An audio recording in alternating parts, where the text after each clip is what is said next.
ABC Listen. Podcasts, radio, news, music and more. Pádraig Ó Tuama is my guest today. Pádraig grew up outside of Cork in the south of Ireland. He spent a long time not quite knowing where he fitted. He loved poetry and prayer and talking to people. Maybe he should become a priest. But Pádraig also knew that he was gay, and for a long time he couldn't work out how all those things could be true at the same time. Pádraig found a way into being himself, partly through stories, because stories are a kind of knowing where many different truths all exist at once, and where the heart of the thing matters as much as the head. Pádraig now lives and works in Belfast, where he's helped many groups of people learn to listen to each other's stories. He's also the host of the podcast Poetry Unbound, and his new book is an anthology of 50 poems, also called Poetry Unbound. Hello, Pádraig. Hi, Sarah. You work with groups of people in lots of different settings, and I know you often begin by asking them the question, if right now you were to write the story of your life, what would the first sentence be? So tell me that. What's the first sentence for you? I always wanted to believe in home. That's the first sentence today. I always wanted to believe in home. 6 words, I think. 7. 7. I was counting up on my fingers. Is that a question, or is that a first line that might change depending on the day? Oh yeah, the day, the minute. Yeah, I think you begin your story from a different point of view, depending as to who you're talking to, as to whether you know the person or not, what's happening during the day, how much tea or coffee I've had. Well, tell me a little bit about the home that you grew up in. How many kids in your family? I am number 3 of 6. We're in 2 batches. There's a batch of 3 kind of born within 4.5 years of each other. Then there's a gap of 6 years. And then there's another batch. And do you all have magnificent Irish names like yours? Yeah, Anya, Sean, Pádraig, Ciara, Maeve and Neil. Tell me about your younger sister's reaction to finding out the origin of her name. Oh, yeah. Well, Queen Maeve was a notorious queen. And she was told that she would have a son called Ea who would murder her arch enemy. So she had 7 sons and gave them all the same name. And so brilliant. she was a wild, powerful woman. And so, yeah, lots of people with the name Maeve are delighted to know that that old, magnificent name carries with it a powerful legacy. So I'm guessing that Irishness and Irish identity was important to your mum and dad. Well, yes. I mean, it was so important because it kind of didn't feel like there was any other option. You know, my dad is a great uilleann piper. You know, the Irish pipes, not the bagpipes, the uilleann pipes. They're a bit softer and sweeter. I like to think so anyway. Maybe Scottish people would disagree.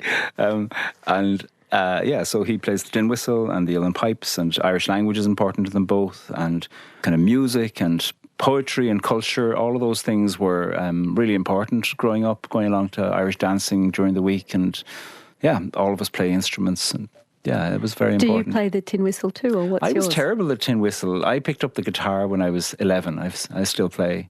I play a bit of Celtic music on the guitar, so I do play a bit of traditional music there, but obviously the guitar isn't an Irish instrument at all.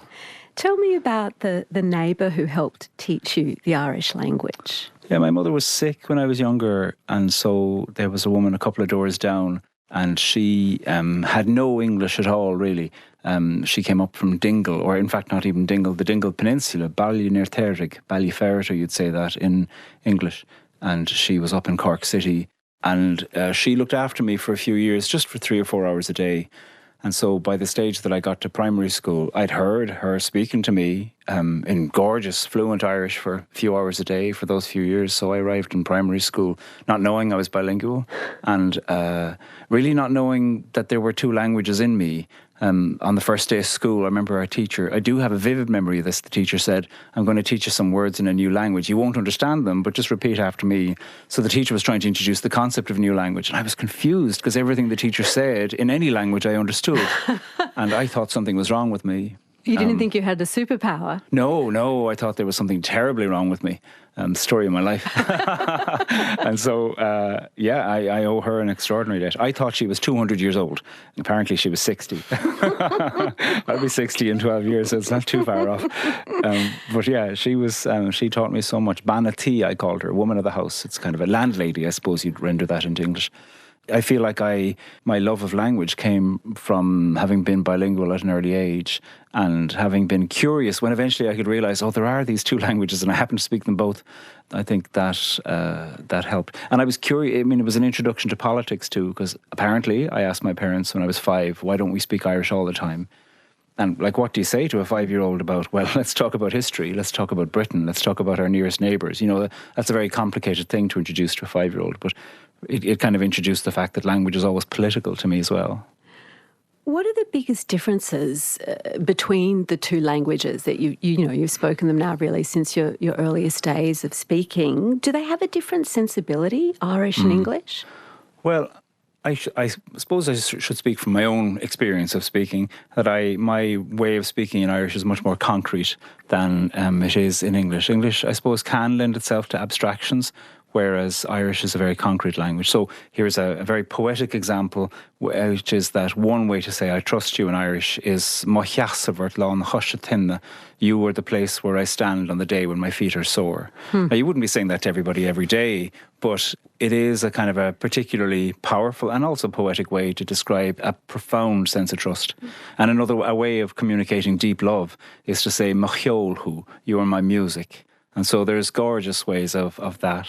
English has got beautiful phrases too, but there's something about making reference to concrete examples that I know I turn to that in Irish. Is it a language that has a way of being embedded in the landscape of the country? Yeah, of course. There's a recent book out called 32 Words for Field, because there's so many. This is, again, I don't want to make it out like Irish is unique in this. Any language that is particular to a particular place has all the contours there. So what one group might call grey, other people will say, oh no, there's all kinds of shades of grey, and they'll have that. You find that in Icelandic, you find that in loads of languages around the world, in Farsi, etc. But I do love the ways of describing weather in Irish, ways of describing field, ways of describing water, all of those kinds of things. What about ways of describing God? When you read the Gospel in Irish, is it a different experience than in English? It's different because I feel a little bit like it's a slightly less colonised experience for me in reading the Gospels in Irish. I don't come to them as a believer. I come to them as somebody who loves language and somebody who is curious about the Gospels. And I suppose the Gospels have been so tainted for me by recruitment agendas and people saying, here's what it means and this is how it should be interpreted. But that's very, very rarely been in Irish. It's usually been in English or in French. And so when I read them in Irish, I do feel like I'm able to have my own private relationship with them without too many associations of people shouting about them in Irish. When you were 9 or so, you learnt an Irish poem at school that compares being a poet to being a tree. Can you recite a little of that poem? Yeah. Uig na crown le lorn na chwile, uig na fila har gach dinna. As lonely as a tree is in the middle of the woods, so is a poet among the people. I remember reading that line. Be it crown is the name of the poem by Martin O'Diran. Be like a tree. And it's an instruction to himself. It's a strange instruction to himself to be a man, to be a poet. He has deep anxiety about his masculinity as a poet. At one point he says, you're like half a woman. There's this anxious idea about having feeling. The poem's 100 years old. It's a very dated poem in terms of its imagination and gender. But you can also hear a profound sense of self-consciousness in him. And I read that poem and I remember reading it and loving that stanza and knowing immediately I'd never forget it. And there it is. It's on the tip of my tongue all the time. I don't even necessarily think it's true. Partly it's just the music of it I love. Uig na crown alorn na chwile, uig na fila har gach dinna. And uignach is the word for lonely, but it's also the word for grave. And so there's an idea that loneliness is the taste of death. The foretaste of death in a certain sense. I think there's a great wisdom in that. It's interesting too, isn't it, in that it is suggesting that the experience of being a poet or of poetry is one of being in isolation, of aloneness. But it seems more often that you come to poetry as a way of connecting and communicating. Yeah. Most poetry, I think, is written alone, but with an imagination of an audience or a hope of an audience, perhaps. There's a self-centeredness about that idea too. I mean, to think that, that the poets know something about loneliness that other people don't, I don't think that's true.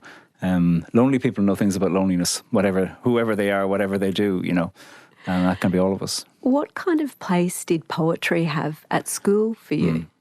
I feel so fortunate. I just went to the local village school, nothing fancy, but from the age of 5 to 17, we were learning poems off by heart every week in 2 languages, in Irish and English.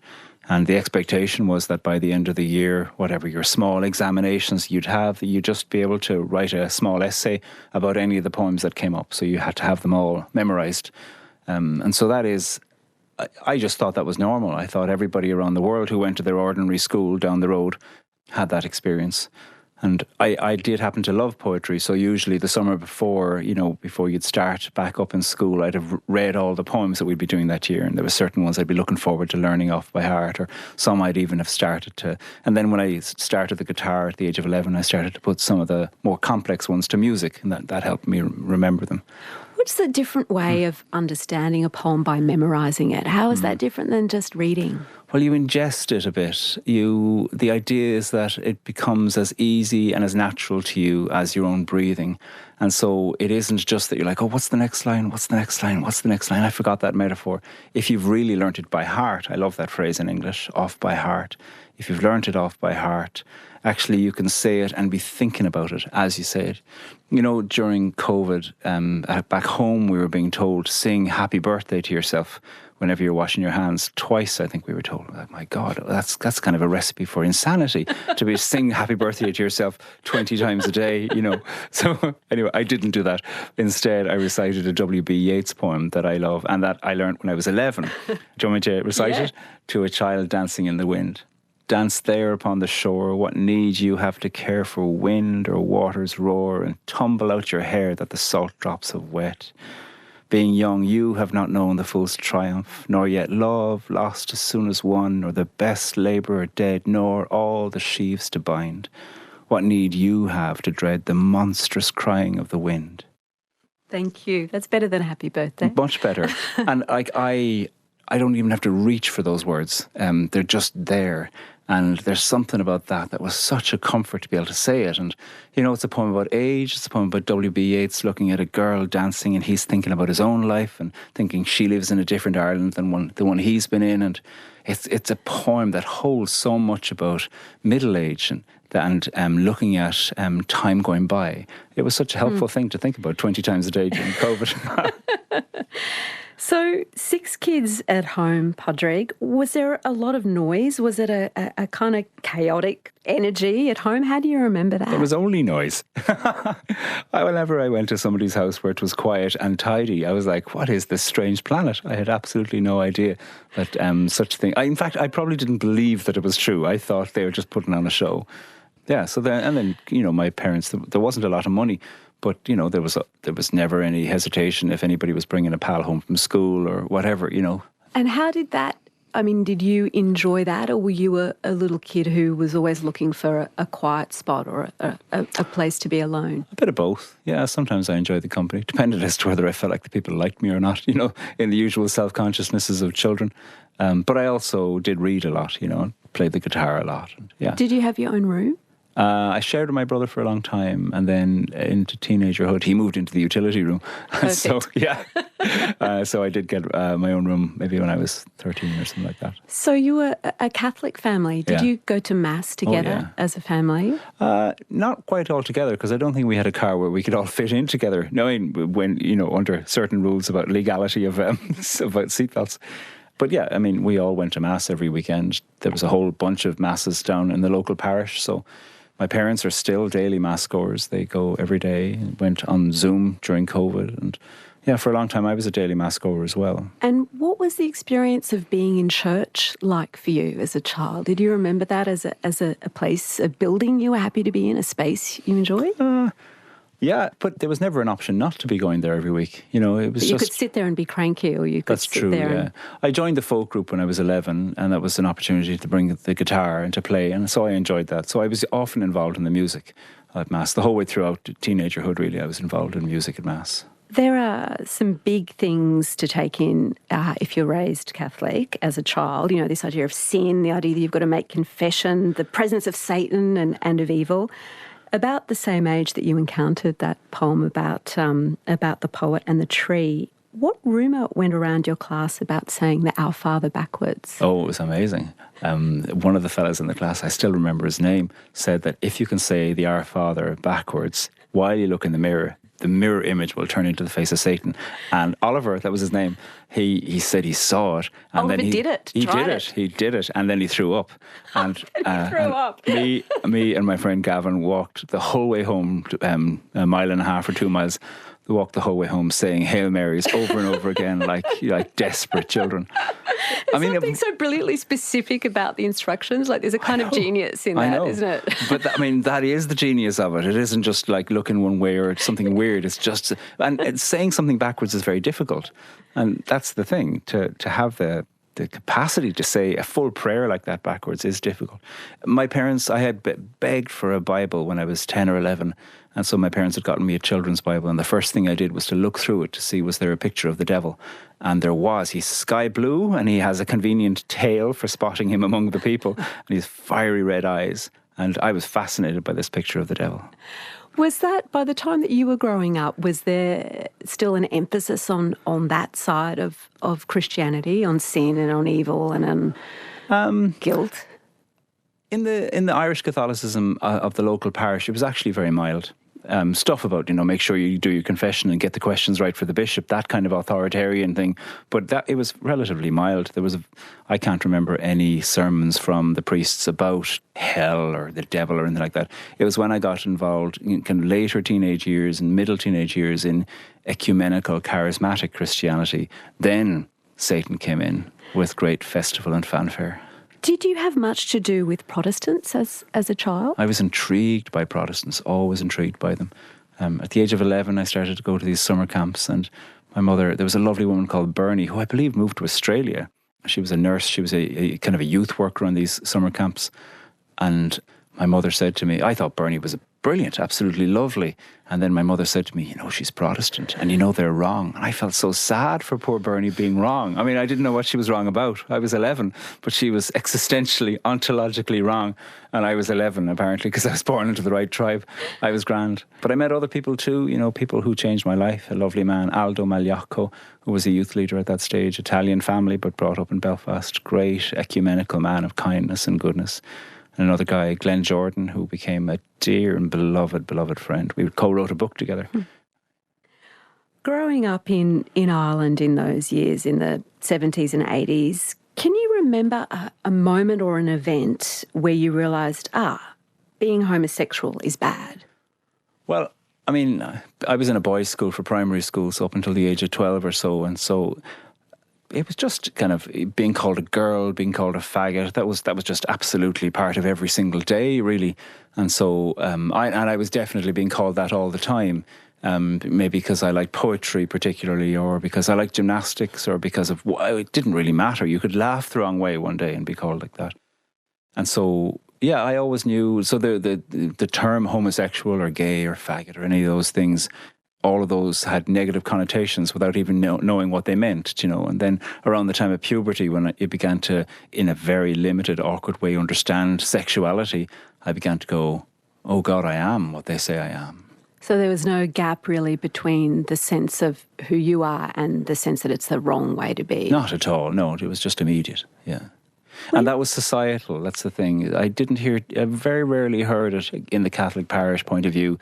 I very rarely heard anything said. It was implied that there was something wrong about that, but it was really in the ecumenical, evangelical, charismatic world where I heard the kind of, you're going to hell side of things. When did you sort of first say out loud to yourself this truth about yourself? Well, I always knew it. I suppose I must have been, I think I was about 15, 16. I waited until the house was entirely quiet, which is very rare. And I remember sitting in the bedroom and trying to say, I am a homosexual to myself, just trying to say it like that. That was the only language I had, This was the early 90s. And I couldn't. I remember how thick my tongue felt and how empty my mouth felt at the same time. To just say those words out loud, because there's something about putting something into language that makes something true, and it was too much and all as I knew it. After finishing high school, you joined a Christian organisation. Yeah. What kind of work did they do? What attracted you to join that? Well, I've always been interested in people. I do love meeting people. And so I thought, I'll become a doctor. I'm from a scientific family, much and all as the language and culture are absolutely part of it. Both my parents left school at the age of 13, and my father worked in the physics department of the university as a technician. And the only options for all six of us really were study science and get a job in industry. Like, absolutely. There was never a science-religion debate in the house. They were side by side, absolutely. And so I thought, well, the science that I think I might be good at could be medicine because I like people. Anyway, I did well at the final exams, but not well enough to get in to the medical course. So I heard of this organisation that did youth work in parishes, and there was an opportunity maybe to go overseas and do Catholic youth work and ecumenical youth work too. I was very interested in Catholic Protestant dialogue. And so I went and I joined this organisation up in Dublin in 1993. And when you joined Pádraig, you had to tick a series of boxes, or there was a questionnaire. Tell me about what was required for you when you joined up. Well, it was a place where you lived, where you worked, in a big kind of tumble of ecumenical Christian community, international ecumenical Christian community. And, the application form asks questions about, what's your faith journey been like, and have you ever travelled, and, etc. You're used to being around people of different points of view. Very ordinary and good questions, asked for a couple of references. But then there was a point when it said, have you ever been involved with the following? And there was 4 boxes. I'll try to remember if I have the 4 boxes right. It was occultism, alcoholism, drug addiction, or homosexuality. And I was 17 actually when I was filling that in. I wasn't quite 18. And I saw the homosexuality box and thought, oh my God. So I just thought they'll never have me, But you didn't consider not ticking it? I know. Why didn't I lie? I wonder that all the time. Why didn't I lie? I should have in many ways, or I should have looked for other options. But I did need to get away from home, and that was the only option I felt like I had. And lying didn't seem like an option to me. So I did tick it, and it gave you 2 lines to fill in, to explain yourself. So I did that. And then the first week when they accepted me. And then the first week when I joined, there was an exorcism arranged for me. Did you expect that? That was a surprise. But years later, I realised of course somebody had told this person who was the exorcist, from a woman from California.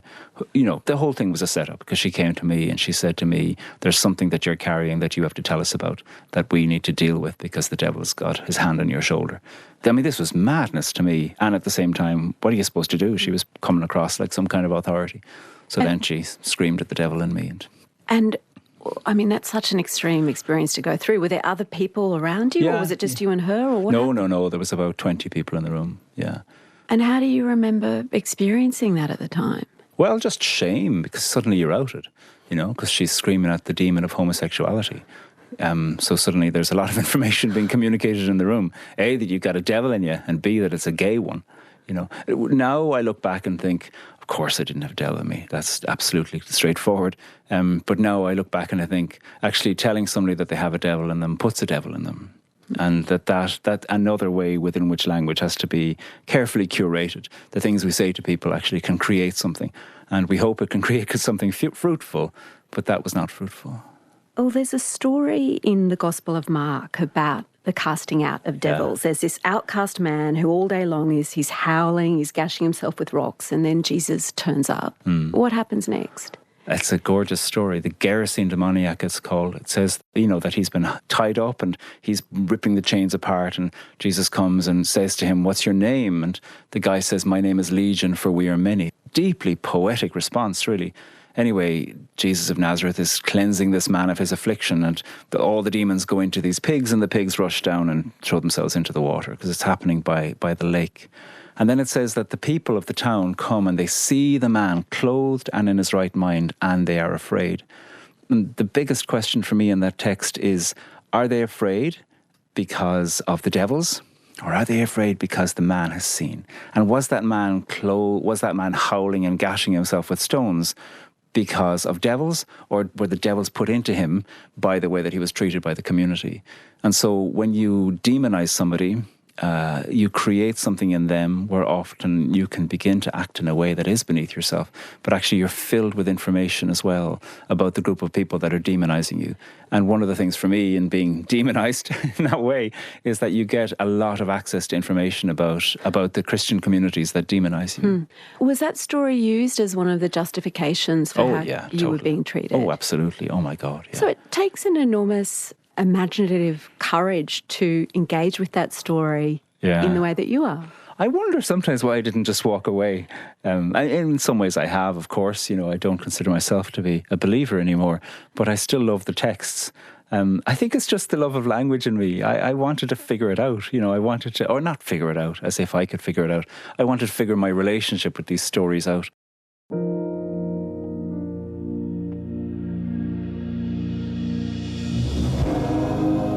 Podcast, broadcast, and online. You're listening to Conversations with Sarah Konoski. Hear more conversations anytime on the ABC Listen app, or go to abc.net.au/conversations.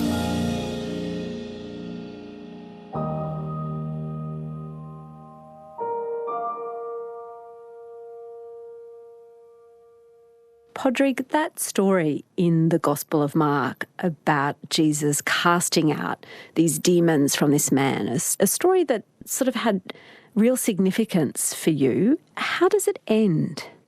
So what's extraordinary is that the people see this man restored and they're petrified. And they have not been petrified of him when he's apparently possessed by devils, but they're petrified of him when he's possessed by himself and when he's able to speak the truth. And they beg Jesus to go. They want him to go. They just want the whole thing. Go, go, go, go, go.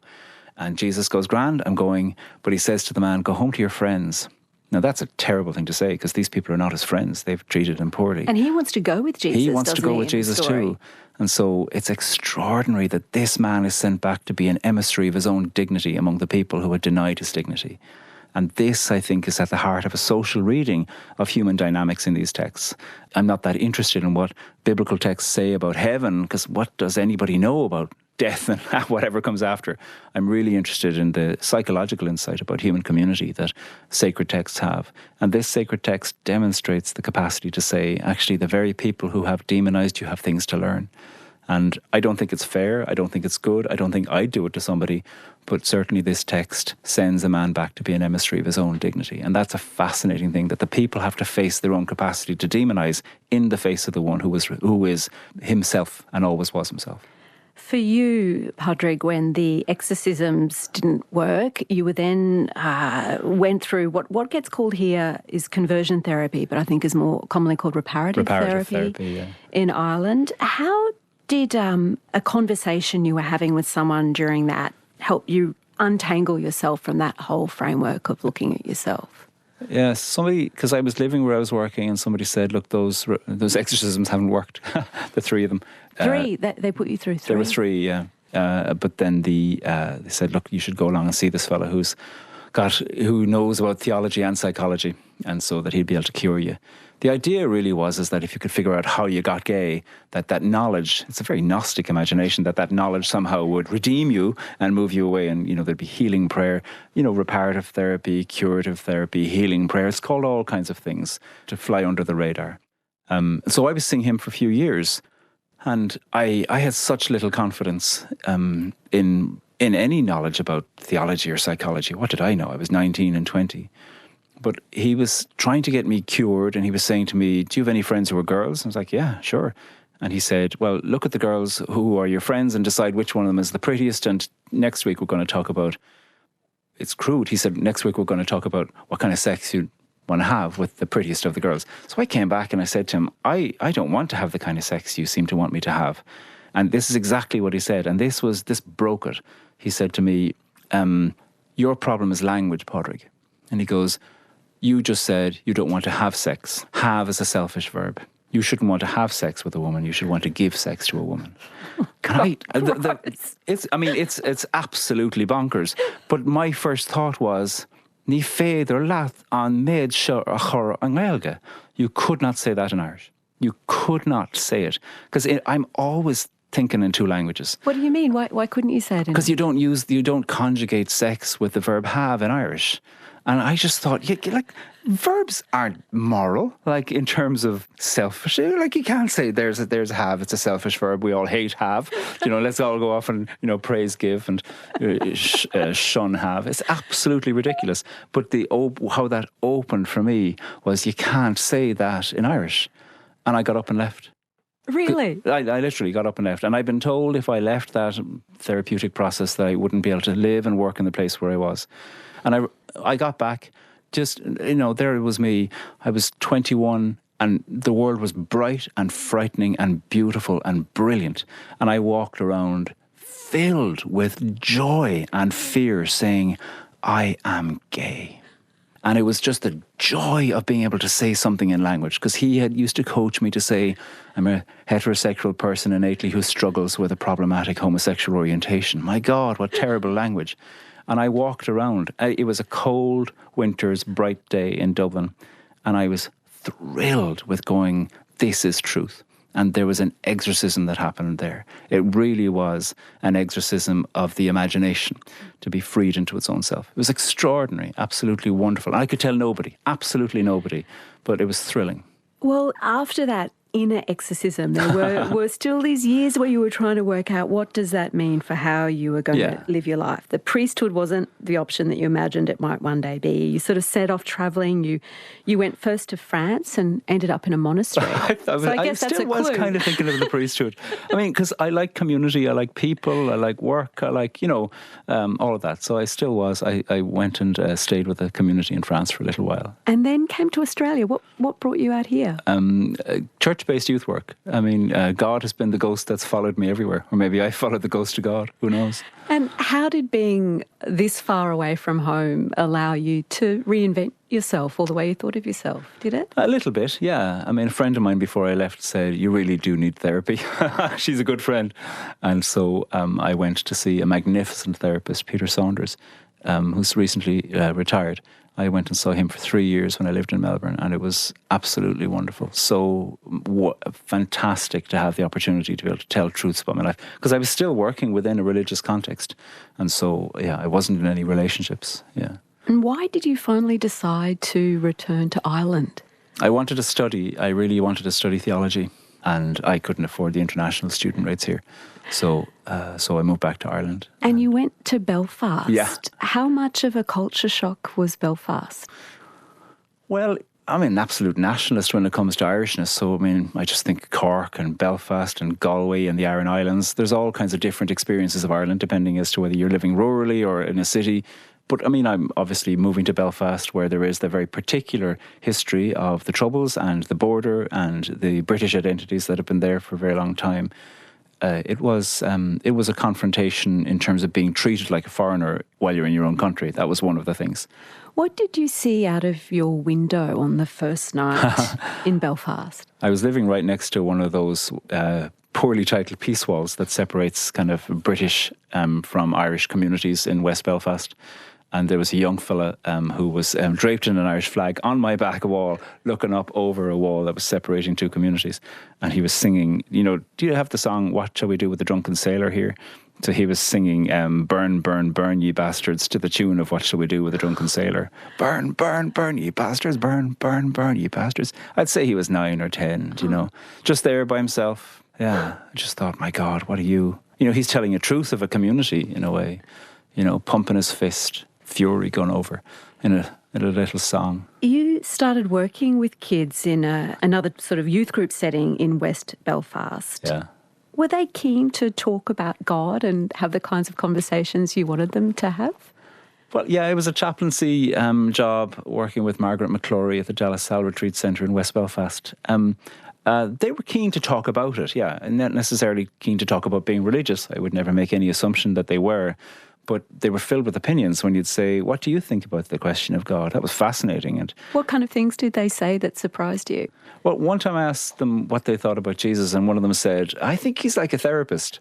And I was like, what does that mean? And the young fella goes, I don't know, I think they listen. I saw it on TV. I don't know. Yeah, I don't know. I think they listen. That was a great, that was a lovely reply. One time a young person said that they thought that Jesus was like somebody who could walk on the surface of the sun and not get burnt. Everybody else would. And I thought that was a very interesting imagination. So the whole idea really was to engage with young people in their friendships with each other. They could be anywhere from 11 to 17. They'd come in a class group. And they were kind of going through sacraments, some of them. So talk about that, talk about what was going on, talk about times of change as well. You know, some of them were going from primary school to secondary school. One young fella said, you were saying, asking a question, what are you most looking forward to about going to secondary school? And he said, armpit hair. I just thought it was fantastic. You know, that was, what was in his mind? The most, we were thinking transition and change and being supported through the whole time. Nah, armpit hair. You joined and then ended up leading an organisation called Corrymeela. What's its history? Corrymeela is a peace and reconciliation organisation started in 1965 in the north of Ireland. So a few years before the Troubles broke out, really. But sure, the dogs on the street knew that British-Irish relations were in a terrible way since partition in 1921. And so Ray Davey, an extraordinary chaplain, Presbyterian man, was aware of the tensions and thought what's needed is an opportunity for people to get together and argue well. Peace is not everybody agreeing with each other or voting in the same way. Peace is the possibility of arguing well without recourse to threat and without recourse to violence. And so he had been a chaplain for a long time, so fundraised, was able to buy this property on the north coast, and it became this centre where thousands of young people from the 60s onwards would come, and political conferences too would be held. It was a leader, like from 1981, the entire community of Corrymeela took a vote to be fully inclusive of lesbian and gay people. From 1981? 81. That was before incredible. It was decriminalised in either jurisdiction of Ireland, north or south.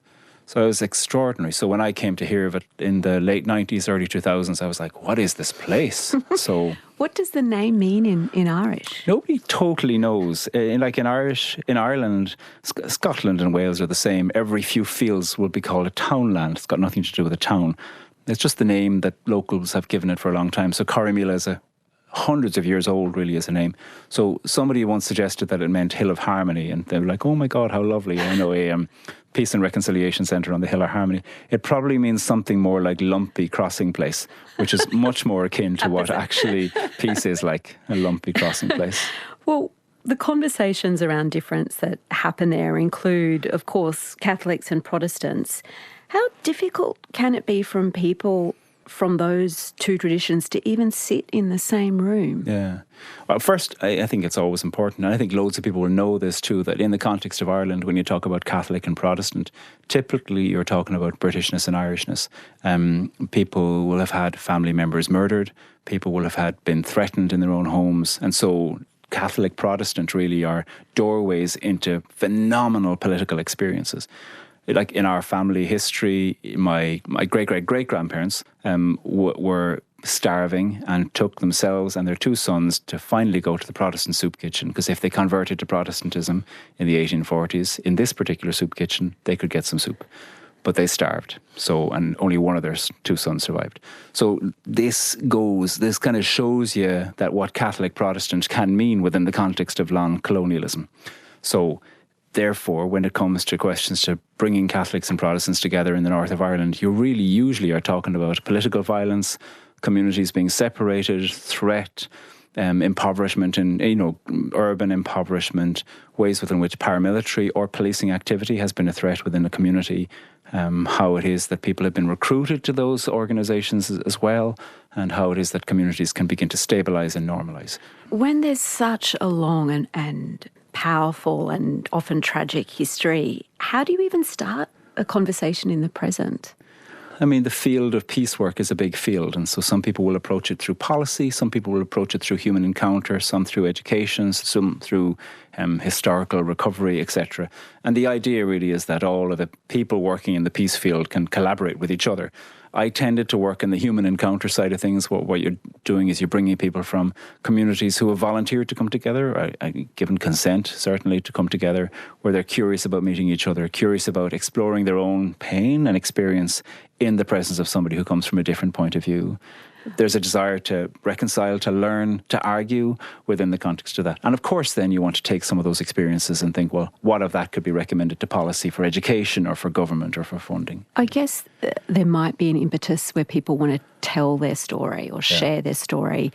Is there then a moment that you can see a transition where people are willing to hear and listen to other people's stories? Yeah, it's a slow journey. I mean, often this is not something that I know does or doesn't work elsewhere, but in the context of the north of Ireland, certainly we would meet with people in what we might call separate community groups first. So first of all British Protestant people, and then in another group, Catholic Irish people, just to explore their own stories. They might think, oh, we're all the same because we're in that group, and actually they're not. You're kind of looking to in a certain sense, fracture some of those ideas to go, just because we're all Irish Catholic, we all believe the same, to go, well, actually, no, there's big tension in this group too.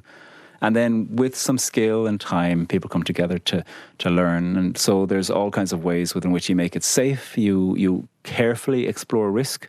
And then when things become complicated or escalate a little bit, you go, well, we've had this already. Let's begin to explore. So what you're trying to do is to look at differences and not think that differences, even difficult differences, need to automatically go to hostility and threat. You've had versions of those conversations with LGBTQI people and people who come from a Christianity that is fearful or opposed to that. Yeah. What sort of changes have you seen out of those interactions? I've seen some people begin to, an invitation would sometimes be to say, can you ask a question to which you know you don't know the answer? And one time a man said, do you people love each other? And now I did not like the way he framed that, you people, my God. But what was fascinating is he really did, he was communicating to us that he had not been given an imagination that our relationships are ones of love. And so somebody said, well, here's my story, and here's my story, and here's my story. And what was fascinating is he said at the end, I've learned this now. So he took it. I didn't like where it began, but I was glad where it got to.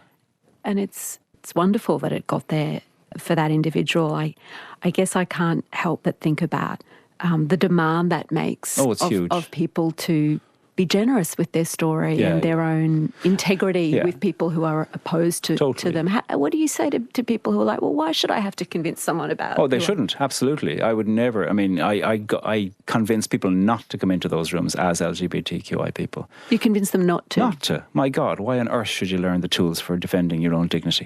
Genuinely, I put impediments in front of people. I met so many young people, younger than me, when I got the job at leading Corrymeela. I was the first Catholic and the first gay person to be in that role. The BBC said, you're the highest profile religious gay person in Ireland. I was like, let me correct you.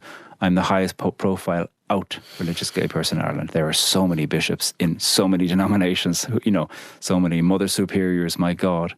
I'm the lowest ranking person. So as a result, loads of closeted gay people heard, loads of closeted LGBTQI plus people heard loads of stories about this terrible organisation who appointed this reprobate. I got all these messages from these closeted people saying, are you safe? Can this be safe? And so many of them were like, can you help me learn how to have these conversations? And I was like, no, I want to change the world so that you don't have to have those damn conversations. I'm so bored by them. Like having to prove that you can love. My God, open your eyes and look at all the love that happens in the LGBTQI plus community. It's everywhere. And so I am uninterested in having to use the tools of convincing for my own dignity. I'm used to it and it's okay. I've been doing it for a while. I get tired of it too, but I have no interest in a 25-year-old having to learn that. So some of them do insist and go, no, come on. Okay, that's fine. So any time in that particular group where that story happened, the ones of us who were in there, we had all said, how are you feeling about this? Are you up for it? What's the cost for you? How's it going to go? What if it gets too much? What if you want to withdraw? All of that. We looked after each other. There's a nice Irish phrase that you give about, a quote about thatching. The windy day is no day for thatching. Which is to say, like, you might have a plan for a day, but something will happen and you can't go about your plan. And yeah, certainly there's some days when I just think, I'm tired. Somebody came up to me. I get it all the time. People come up with, just when you're out on the road, they've heard something about you and they just go after you. And you just think, I'm tired. I've sometimes said it to people. One time I was out with my parents. They were visiting me in Belfast and somebody came up to me in the market and started to go after me. And I was like, I'm here with my mum and dad. And I think you believe in stuff to do with kindness and love and family. And I'm trying to be with them. But they wouldn't. Yeah, they wouldn't let me alone. Is there a poem of yours that might be fitting for you to share here? There's a poem that looks at forgiveness. When I think about some of the people who were involved in some of those exorcisms, I was sitting in a chapel once and I looked around and somebody who had been involved in some of the exorcisms was there, and I just thought, God almighty, I just felt terrible. Anyway, I had this lovely experience of a deep, unexpected calm that happened in that chapel. So this poem came about as a result of that many years later. It's called Abomination, but it does get better than the title. Abomination. Forgiveness? Of course you can have it if you want it. Most days I practice forgetting the hold you once had on me. Mostly it works, most days. There's a cave I found once while shaking in a corner of your chapel. When I woke there, I forgot I was in your lair. Then it came to me and with me. I make my way there from time to time. It comes with no demand. I enter through the gate with a sign that once said, danger. Thank you. And your surname means tomb, doesn't it? Yeah, it does. yeah. And Pádraig means nobleman from the tombs. My God. What choice did you have? So tell me about Poetry Unbound, the podcast that you host. What happens in an episode? In Poetry Unbound, I take a single poem, I read it twice, and offer a reflection. It's about 10 or 12 minutes long. For me, it's treating a single poem as a way to look at your own life, as a way to look at the world. It's a lens through which to look at the world and looking back at yourself as well. So looking at ways within which the power of the poem, the dexterity and the skill of the poem can be praised and honoured, as well as then saying, here's a question it might pose to your own life. Here's a way within which it might offer a moment for reflection for yourself. So what criteria does a poem have to meet for you to feature it? What are you looking for? Well, we make about 40 programmes a year. And I suppose for every programme, I probably read 10 books. So there's a lot of reading of poems that happens. And, there's so many good poems. So it has to be short enough, because if you got to read it twice in 12 minutes and also be able to offer a reflection, like if it's a 7-page poem, it's not going to work. There's basic criteria there. I suppose it has to be one that asks questions or says something about the human experience. That's the real interest. Sometimes there are poems that you might call straightforward. I don't even like that terminology. And other times it might be a poem that's a little bit more dense. But I like both. I like poems that are a bit bewildering, as well as poems that just seem to jump off the page at you. I like poems of both kind of categories. So I'm interested in poems that say something about what it's like to be alive and that are in conversation with life. You described a kind of grounded education in poetry that you were lucky enough to have as a child. If someone doesn't have that, how do people find their way in your experience, if they haven't been raised to listen and read poetry? What I think is extraordinary is that poetry has occurred in every human culture. There isn't a human culture without poetry in various forms, iteration and saga and story. It is in so many different ways. And so what I think is so interesting is so many people want to love poetry, and maybe their education experience might have told them here's the only way to love it. So they might have taken from that, oh, I don't get that. I can't remember what alliteration means. So therefore, I'm not going to get it. But yet they might turn to a poem during a moment of sadness or a moment of great joy. And so I think mostly people have the tools for loving poems. People love lyrics. They learn lyrics off to songs and sing them back. I was at a gig a few years ago and watched people just roar out every single word to various songs and thought, this is public poetry. Singing lyrics back to the person who'd written it up on stage. That's an experience of poetry that's happening. And so poetry it's not just the analytic, it's the feeling of the words in you. And so I think that so many people love poems, and half the time what education needs to do is to get out of the way of that love and to give people the confidence to say, why do you love it? And look at how brilliant it is, and check out here and follow your love of it, That's a great joy. I went to a poetry gig a couple of weeks ago in Melbourne with a friend of mine's son, Jotham, he's 20, he's got a great love of poetry, he writes poetry, but he'd never been to a poetry gig. And so we went along and there was this guy reading and Jotham was next to me and thumped me on the shoulder and just went, yes, because he was like, this is magnificent. There we were in a bar with beer, me being thumped on my shoulder by a young fella. And that was an electrifying experience to go, that's it. There's something about, I feel alive. Look at what language can do. That's, I think, in so many people. That's partly why I love doing the work on Poetry Unbound, because so many people say, oh, look, school got in the way, or I always wanted to, but I felt a bit embarrassed, or I go to the bookshelves and I don't know what to pick off, in a shop or in the library. To go, well, here's a way, 50 poems, have a read, have a listen, and here's a few ways. With each one, there's the hope of learning a little bit, but it's not done as an educational project. It's done really as a thing to say, listen to these brilliant poems. You say that school sometimes gets in the way of poetry, and I think you've written that religion sometimes gets in the way of God. You've certainly had your experience of the ways that can happen. What's your sense now? It might be an impossible question to answer, but what's your sense of God now? I have this commitment that any time a question like that comes, which is ultimately one of the ways of asking that question too, is do you believe in God? And I always try to answer it with a story, because I'm interested in the tangible. I mean, what do I know about what the word God means, or even what the word believe means? I know very little about that, but I do know what the word you means. And I suppose I'm interested in paying attention to what that could mean. So today, just arriving up in Brisbane, I met somebody who said to me, we had a conversation together a few years ago when they'd been travelling. And she said it was a time of difficulty. And she said that she had brought that difficulty. And she and I had just a nice conversation about poetry and Australia. And when we'd met, when she was overseas. And she and I had a lovely conversation, reconnecting these years later. And she said, I felt seen. And for me, it was a small conversation in one small evening a few years ago. And she has brought me back to a time when she felt seen, which is a lovely memory. I was profoundly moved by hearing that. And I know that there's times when I need to be seen. And that is the answer today to the question of God. I've really loved speaking with you. Thank you for being our guest on Conversations. My pleasure. Thank you for having me. Pádraig Ó Tuama was my guest today, and Poetry Unbound is the name of the podcast that Pádraig hosts. And there's a new series starting on May the 22nd. You can get it wherever you find podcasts. Poetry Unbound is also the title of the book, the anthology of 50 poems that Pádraig has put together with little essays on. It's beautiful. Conversations is created on the lands of the Turrbal and Jagera peoples and of the Gadigal people. And a big thanks to the team this week, executive producer Carmel Rooney and producers Nicola Harrison, Maggie Morris and Sinead Lee. I'm Sarah Konoski. Thanks for listening.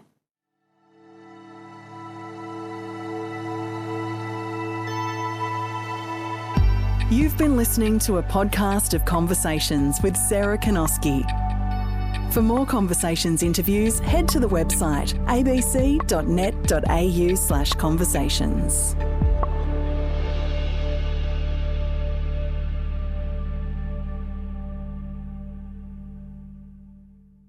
Earshot is back with a new season called Follow Me.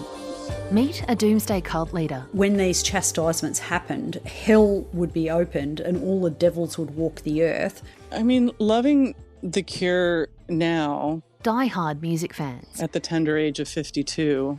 And a mother trying to keep her daughter safe and sane online. Restricting and banning just hasn't worked. Come follow Earshot on the ABC Listen app. What path can I follow to not feel this anymore?